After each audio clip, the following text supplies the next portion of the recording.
Excellent.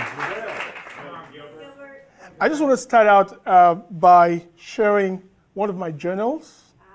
And I know Martina mentioned me writing journals and sharing with disciples back in Nigeria. So this one was written Journal 21st October 2018. And the title was Dealing with, in quotes, Legitimate Anger. That was the title of the journal. I just read. It's becoming more evident to me that I grew up in a pretty angry society. My entire generation felt cheated and deprived of its sovereign rights. From a very early age, most of us dreamt of leaving the country in search of better pastures. That's Cameroon. As Michael mentioned, I was born in Cameroon.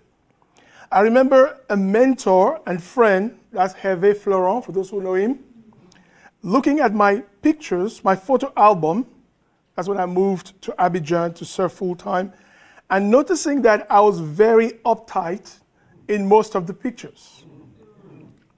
He even pointed out that my fists were clenched, like that of a boxer, and asked me why. At that time, I attributed what he described on one of the pictures to the sadness that hovered over us as a family due to the sudden and tragic death of my older brother. He went to bed at night and never got up the following morning. In addition to that, I personally never got the opportunity to experience the closure that comes with taking part in the burial of a loved one. He died in Lagos, that's where I am now, was buried in my mother's village in Eket. My mom is from Nigeria, though she grew up in Cameroon. But my uncle kept the news from me until he was buried.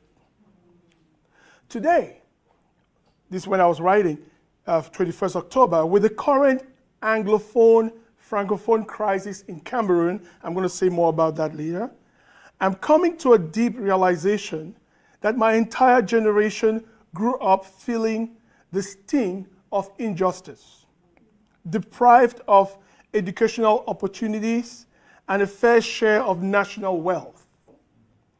I'm reminded of the rantings of a major opposition leader who for several minutes vented his anger during a tete-a-tete I was privileged to have with him as a missionary over a decade ago. I'd met him because of my concern for civil or national peace. And I went on now in my journal to conclude, it's dawning on me anew that Jesus' life and example is the only real source of hope and healing for such a generation as mine. His story teaches me that life on this side of eternity is not meant to be just. How I am treated is less critical than my response to the unjust treatment.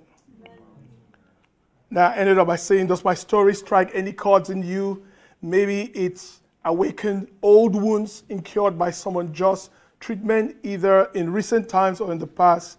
There is a way out. Let's continuously look up to Jesus for healing and for a heart of forgiveness. And a journal will end up with some scriptures, 1 Peter 2, Isaiah 53, Hebrews 12. So this was an excerpt from one of my journals. But this describes what's going on right now in Cameroon. So Cameroon is the reverse of Canada. Canada has majority English-speaking, right? And the French-speaking a minority, right? In Cameroon is the exact reverse. Cameroon has 10, we could call it 10 states. They call it province, or now they call it now regions. So out of the 10, just 2 are English-speaking, and 8 are French-speaking. So it's dominated by the French-speaking part of Cameroon. The politics, everything is dominated. And the anger I described here growing up came from the fact that my father, for example, worked in an oil refinery where I grew up, in the English-speaking part of Cameroon. But I'll tell you, like 95% of the employees, those who worked there, were from the French-speaking part of Cameroon. But in English-speaking soil. And I mean, the English-speaking part of Cameroon could not benefit from that. And this is just an example, and it spreads across so many other areas. So this is a country made up of blacks. It's not a race, white-black issue, okay? And there's so much division. Right now, there's intense civil war going on in Cameroon. Because the English-speaking guys have gotten to a point they're like, enough is enough. We want to be independent. We need our own republic. Wow. And in the French part, so they're now considered as rebels, and they even call them guerrillas. Okay, so there's some real fighting and killing. But it's unfortunate because you don't see it in the news. But it's actually happening right now. So that's where I grew up. So this is division, like Michael described, caused by majorly language. French English. And French English, for a bit of history, the way the French colonized Africa is very different from the way the English did.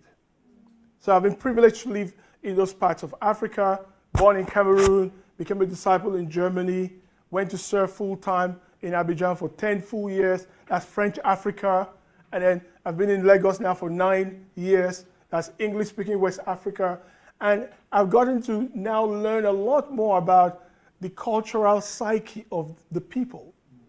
And what I've discovered, for example, when the French colonized, their method is assimilation. So you got to speak like them, you got to eat like them, you got to walk like them, you got to do everything like them. But the English didn't do that.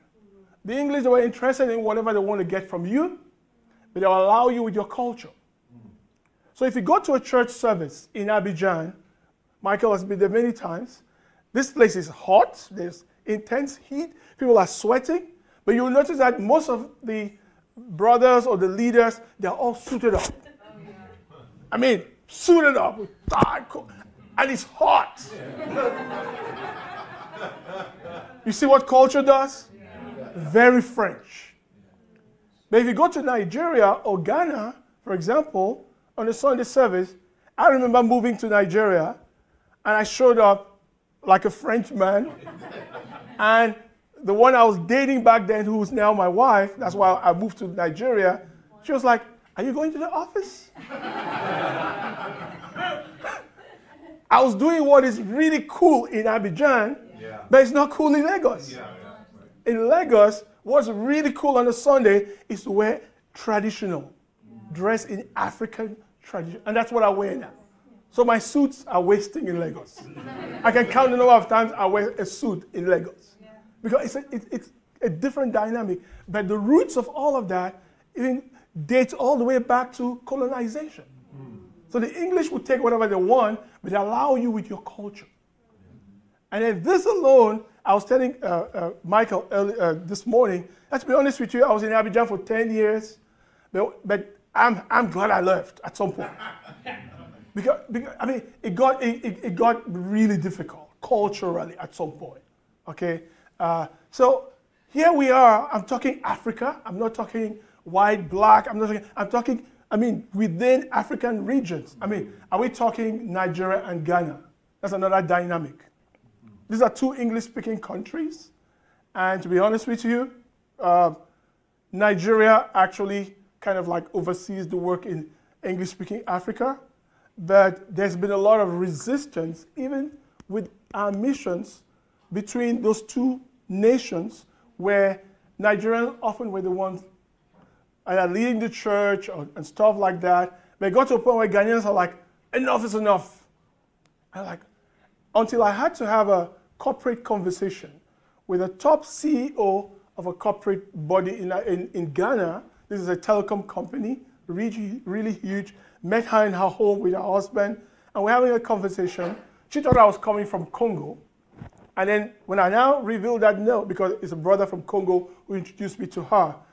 But when she discovered I'm a Nigerian, she must have trusted me enough, and now she opened up. She said, "Oh, man, Nigerians?" He said, "Look, at the workplace, what we think about Nigerians as Ghanaians, wherever they come, they want to show They want to prove that they know.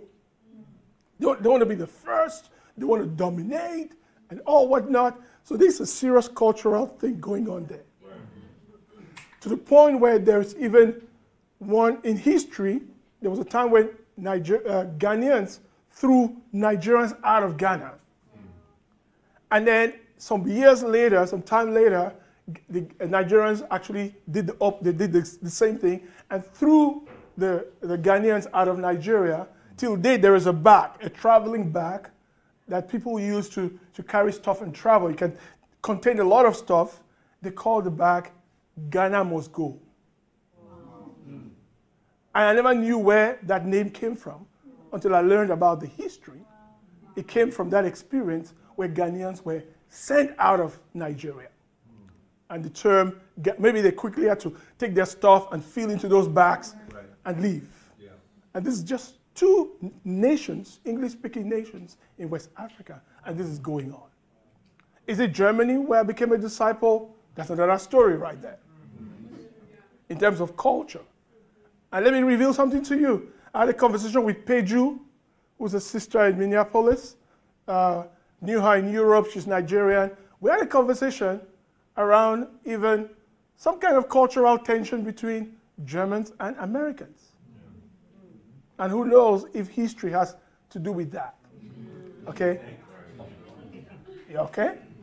So, I mean, you could take it from any angle. East Africa, between Kenyans and Tanzanians, the dynamic between the 2 nations is very similar to the dynamic I just described between Nigeria and Ghana.